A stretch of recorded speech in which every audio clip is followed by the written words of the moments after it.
اعوذ باللہ من الشیطان الرجیم بسم اللہ الرحمن الرحیم اللہم کل ولیک الحجۃ ابن الحسن صلواتک علیہ وعلی آبائہ فی ہذہ الساعہ وفی کل ساعہ ولیا وحافظا وقائدا وناصرا ودلیلا وعینا حتی تسکنہ ارضک طوعا وتمتعہ فیہا طویلا برحمتک یا ارحم الراحمین اللہم صلی علی محمد وآل محمد وعجل فرجهم اجمعین السلام علی الحسین وعلی علی ابن الحسین وعلی اولاد الحسین وعلی اصحاب الحسین علیہ السلام اللہم صلی علی محمد وآل محمد وعجل فرجهم اجمعین. السلام علیکم مومنین, this is me Sayyid Anam Naqvi with my Khwajar Arooj Naqvi and you're watching Anam and Arooj Naqvi official, and today we are going to explain the benefits and merits of زیارت عاشورہ. اتنے فضائل ہیں, اتنے کرامات ہیں, اتنے معجزات ہیں زیارت عاشورہ کے کہ اس پہ آپ یہ مت سمجھیے گا کہ یہ مختصر سا آج ہی کا پروگرام ہوگا. انشاءاللہ نیئر فیوچر ضرور اس پر مزید پروگرامز کیے جائیں گے. آج ایک اس پہ بنیادی پروگرام ہوگا, یعنی کہ اس کی سند کے بارے میں کچھ روایات جو زیارت عاشورہ کے مفید ہونے کے لیے اور زیارت عاشورہ پہ جو تاکید کی گئی ہے, بڑا ایمفیسائز کیا گیا ہے زیارت عاشورہ پر معصومین علیہ السلام کی جانب سے. یہ حدیث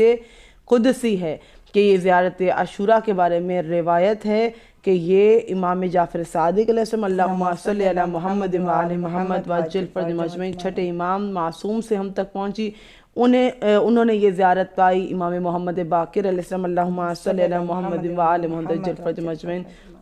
یہ معصومین کا تسلسل ہے کہ انہوں نے کہا کہ میں نے اپنے بابا امام سجاد علیہ السلام اللہم صلی علی محمد وآل محمد وعجل فرجهم اجمعین, اور انہوں نے اپنے بابا خود سید الشہداء اللہم صلی علی محمد وآل محمد وعجل فرجهم اجمعین, اور مولا حسین ابن علی نے اپنے بابا اپنے بھیا حسن مجتبیٰ علیہ السلام, اور انہوں نے اپنے بابا امیر المومنین علیہ السلام اللہم صلی علی محمد وآل محمد وعجل فرجهم اجمعین, اور امیر المومنین نے رسول خدا صلی اللہ علیہ وآلہ وسلم اللہم صلی علی محمد وآل محمد وعجل فرجهم اجمعین. اور رسول خدا نے یہ زیارت کہ کس طرح سے حسین ابن علی علیہ السلام کو, شہید کربلا کو, مظلوم کربلا کو, بادشاہی کربلا کو کیسے سلام پیش کیا جائے کہ حسین ابن علی علیہ السلام سے پروردگار نے ایسی محبت کی ہے اور ان کو سلام ایسا بھیجا ہے کہ جو سلام زیارت عاشورہ کی صورت میں, زیارت وارثہ کی صورت میں, جو معصوم کے الفاظ اور جو حدیث قدسی ہے کہ خدا نے چاہا حسین ابن علی کو ایسے سلام کیا جائے تو یہ خدا نے جبریل کے ذریعے معصوم کو پہنچایا, اور رسول خدا کے ذریعے, پھر ان کے فرزندان کے ذریعے, پھر چھٹے امام کے ذریعے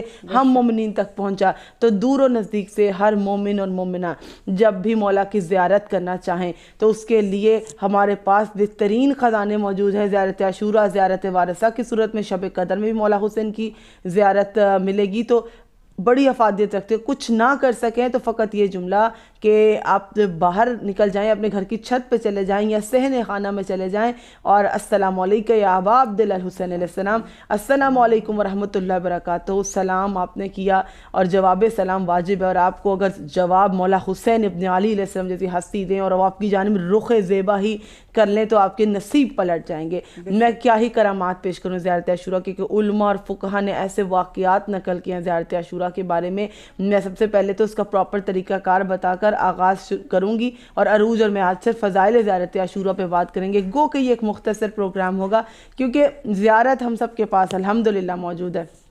زیارت کے الفاظ سے ہم واقف ہیں. اس پہ سلام اور اعلان کے جملے ہیں جو کہ 100 مرتبہ تلاوت کرنے ہیں. اس کے علاوہ ظلم و جور جو کربلا میں ہوا اس کا بھی ذکر ہے, اور امام حسین کے بلند بالا مرتبے کا بھی ذکر ہے کہ سید الشہداء کی جب بھی آپ نے زیارت تلاوت کرنی ہو تو گزشتہ پروگرام میں جو ہم نے کیا تھا کہ دعائے القمہ پر ساتھ ہی کہا تھا کہ دعائے القمہ یہ کنیکٹڈ ہے زیارت عاشورہ سے. ہمیشہ تلاوت کی جاتی ہے زیارت عاشورہ کے بعد تو زیادہ اثر رکھتی ہے. میں نے میڈیسنز کی مثال دی تھی. تو یہ عمل کوئی زیارت عاشورہ کا کرنا چاہے تو روزگار کے لیے, رزق کے لیے, مشکل کے لیے, پریشانی کے لیے, دنیاوی رزق تو بہت کم ہے. میں یہ عرض کر دوں کہ یہ زیارت عاشورہ تب کام آئے گی کہ جب آپ کے اہل خانہ آپ کو قبر میں لٹا جائیں گے, آپ کی اپنی سگی اولاد یا آپ کے بے حد نزدیک لوگ, آپ کے خونی رشتے, اور قبر وہ مقام ہے, وہ ٹھکانہ ہے جہاں پر کوئی آپ کے کام نہیں آئے گا. ہمارے اعمال ہوں گے اور ہم ہوں گے بحضور رب, اور ہمارے ہر چیز کے لیے ہم اکاؤنٹیبل ہونے والے ہیں. تو کون سی وہ چیز ہے, کون سا وہ عمل ہے کہ وہاں پر شفاعت کر دے. جو آپ نے سارا مال جمع کیا تھا وہ مال وہاں کام نہیں آئے گا. ہر آفس میں سفارش چلتی ہے, لیکن خدا کے آفس میں یہ آپ کو دنیا کا مال و دولت کوئی سفارش نہیں کر سکے گا. وہ آپ کے دوست, وہ آپ کے رشتہ دار, وہ جو آپ کی محبت کا دم بھرنے والے, کوئی بھی قبر میں نہیں ہوگا. تو یہ جو لیلۃ الدفن ہوتی ہے, جو آپ کے دفن کی رات ہے, یہ سب سے مشکل ایک بندہ مومن پر, جو سب سے, یہ بندہ مومن اگر ہے تو زیارت پڑھنے والا تو اللہ اس کے لیے آسانی کرتا ہے, لیکن کسی بھی شخص کے لیے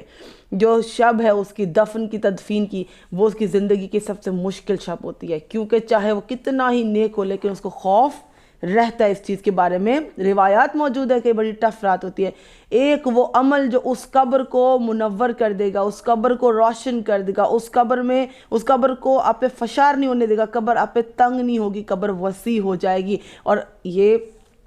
خدا قادر ہے آپ کا کہ آپ کی قبر کو جنت کے باغوں میں سے باغ قرار دے یا دوزخ کے گڑھوں میں سے گڑھا قرار دے. اگر مومن ہے تو مومن کے لیے وہ قبر جنت کے باغوں کو جیسا باغ ہو جائے گی. عالم برزخ کا سفر ہے, کون سا عمل؟ تو یہ زیارت عاشور. میں آپ سے عرض کر دوں کہ جس کے بارے میں تمام یہ کرامات ذکر ہے, کوئی مال نہیں, کوئی اولاد نہیں, کوئی رشتہ دار نہیں, کوئی سفارش نہیں. زیارت عاشور کے بارے میں کہا گیا کہ ایک شخص جو زندگی بھر امام حسین کی, اللہم صلی علی محمد مولا کی زیارت تلاوت کرتا رہا, تو قبر میں بھی مولا اس کی سفارش کے لیے آئیں گے. اور جس کو حسین ابن علی کی سفارش مل جائے, اسے دنیا کی کسی سفارش کی ضرورت نہیں. عروج کیا پیش کریں گی زیارت کے بارے میں؟ کل میں نے آپ سے کہا تھا کہ میں آپ سے ضرور شیئر کروں گی, کیونکہ انشاءاللہ جو بھی مومنین و مومنات بہن بھائی اس جو ہے عمل کو زیارت عاشورہ کا جو ہے اس کو تلاوت کریں گے, اور فضیلت کتنی ہے وہ تو ہم پروگرام کے دوران میں اور انم آپ کو جتنی بھی بتائیں اتنی کم ہے, کیونکہ آج مختصر پروگرام کرنے جا رہے ہیں کہ بنیادی ایک پروگرام زیارت عاشورہ پہ انشاءاللہ مزید فضائل بھی شیئر کرتے جائیں گے. لیکن 40 ڈیز کوئی بھی ایسا ناممکن کام یا حاجت جو آپ کی پوری نہیں ہو رہی, جو بھائی ہیں وہ تو ضرور کر سکتے ہوں گے کہ بہت کوئی سخت مہم آپ کو پیش آ گئی ہے, بہت سخت کام جو کہ ناممکن نظر آتا ہو, تو آپ کھلے آسمان کے نیچے زیارت عاشورہ تلاوت کریں گے 40 دن کے لیے. اور کسی بھی جو ہے زیارت کی اور دعا کی اور عمل جو آپ کرتے ہیں محمد و اہل بیت محمد کے صدقے سے, ان کے توسل سے دعا کرتے ہیں, تو خصوصاً وہ آپ کو تنہائی میں ہی کرنا ہوتا ہے. اور کوشش کریں آپ کا وقت اور جگہ جو ہے وہ ایک ہی ہو, تو اس سے عمل کی تاثیر بڑھتی ہے. آپ زیارت سید الشہداء پڑھیں گے, اور الحمدللہ ہم بارہا سنتے آ رہے ہیں, مجالس میں بھی واقعات سنتے چلے آ رہے ہیں, علماء سے بھی سنتے چلے آ رہے ہیں, بہت سے مومنین و مومنات جو کہ ابراڈ میں رہتے ہیں, باہر کے ممالک میں رہتے ہیں, وہ صرف اس عمل کے ذریعے سے کہ کچھ ہی دن بعد جو کہ ناممکن نظر آتا تھا وہ کام بھی ان کے ہونے لگے. تو اب آپ اس کو کریں گے کس طرح سے؟ لیڈیز اور جو ہیں تمام خواتین اور بہن بھائی تمام یہ سن لیں کہ آپ کو میں نے کل بھی بتایا تھا کہ 2 رکعت نماز زیارت امیر المؤمنین پڑھیں, مولا مشکل کشا مولا امام علی علیہ السلام کی زیارت بھی ضرور تلاوت کیجئے. اس کے بعد 2 رکعت نماز جو ہے وہ اینڈ میں بھی پڑھ سکتے ہیں, شروع میں بھی پڑھ سکتے ہیں, کوئی مسئلہ نہیں ہے. زیارت کے لیے زیارت عاشورہ کی نماز بھی ہوگی, اور پھر زیارت عاشورہ آپ تلاوت کریں گے. اور اس کے بعد کل ہم نے آپ کو بتایا تھا کہ زیارت عاشورہ کے بعد دعائے علقمہ آپ کو تلاوت کرنی ہے. اس کے بعد آپ کی جو بھی حاجات ہیں آپ طلب کر سکتے ہیں انشاءاللہ. مولا امام حسین علیہ السلام سید الشہداء کے صدقے سے پھر جو آپ دعا مانگنے والے ہیں وہ انشاءاللہ رد نہیں ہوگی, کیونکہ ہم آپ کو بتا رہی تھیں کہ برزخ کے جو وقت جو انتہائی مشکل ہوتا ہے, آپ کا فشار قبر جو ہوتا ہے اور جہنم کی جو آتش ہے, یہ تمام تر عذاب جو ہے آپ پر سے ختم ہو سکتا ہے. کیوں ہو سکتا ہے؟ صرف شفاعت مظلوم کربلا کی وجہ سے. تو صفوان سے جو روایت ہم نے پیش کی تھی صحابی امام صادق علیہ السلام, اللہم صلی علی محمد و آل محمد وعجل فرج مجمن, اسی کے ذیل میں ملتا ہے اور اسی سے کنیکٹڈ ہے کہ کیوں ہم نے یہ جو عمل زیارت عاشورہ کو صحیح پڑھنے کا طریقہ کار کیا. سب سے امپورٹنٹ ہے کہ دیکھیں میڈیسن کو غلط ٹائم پہ لوگے, غلط کوانٹٹی لوگے, اثر ذرا کم ہو جائے گا. لیکن یہ زیارت ایسے فضائل رکھتی ہے, اگر اکیلے بھی تلاوت کرو بڑے فضائل ہے, لیکن اگر ہم جلدی اثر چاہتے ہیں اپنی دعاؤں میں, ایک تو واجبات, جب تو یہ تلاوت کا سلسلہ چل رہا ہو, آپ نے ارادہ کیا ہے 40 دن تک قطع نہ ہو, ویسے تو زندگی بھر کیجئے,